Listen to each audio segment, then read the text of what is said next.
பாவண்டா அந்த மனுஷன் கடைசி படத்துல கூடமாடா இப்படி எல்லாம் பிரச்சனை கொடுப்பீங்க. இன்ன வரைக்கும் ஜனநாயகன் படம் 9ஆம் தேதி ரிலீஸ் ஆகுமா ஆகாதுன்னு தெரியல. பல பேர் டிக்கெட்டை புக் பண்ணி வச்சுட்டு வெயிட் பண்ணிட்டு இருக்காங்க. பல தியேட்டர்ல டிக்கெட் புக்கிங் ஓபன் பண்ணி 4-5 நாளைக்கு ஹவுஸ்ஃபுல் ஆயிடுச்சு. பல தியேட்டர்ல டிக்கெட் புக்கிங் ஓபன் பண்ணலாமா வேணாமான்னு யோசிச்சுட்டு இருக்காங்க. ஏன்னா கடைசி நேரத்துல இந்த படம் 9ஆம் தேதி ரிலீஸ் ஆகாது, 10ஆம் தேதிக்கு மாற்றப்படுது அப்படின்னு சொல்லிட்டாங்கன்னா பல பேருக்கு ரீஃபண்ட் கொடுக்கணும். பல ரசிகர்கள் தியேட்டரான பிரச்சனை பண்ணுவாங்க.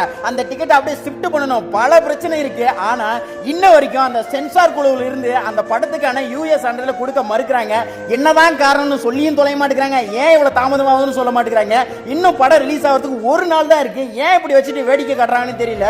ஆனா ஒண்ணு மட்டும் சொல்றேன்டா, அந்த படத்துக்கு சென்ட்ரல் கவர்மெண்ட் பிரச்சனை கொடுக்குதோ ஸ்டேட் கவர்மெண்ட் பிரச்சனை கொடுக்குதோ மக்கள் எல்லாரும் கவனிச்சு தான் இருக்காங்க. எல்லா பிரச்சனையும் முடிச்சுட்டு அந்த படம் தியேட்டருக்கு வரதான் போகுது. என்னைக்கு அந்த படம் தியேட்டர் ரிலீஸ் ஆகுதோ அந்த படம் தமிழ் சினிமாவில் இது வரைக்கும் எந்த படமும் பண்ணாத வசூல் சாதனையை பண்ணதான் போகுது. எல்லாரும் பார்க்க தான் போறீங்க.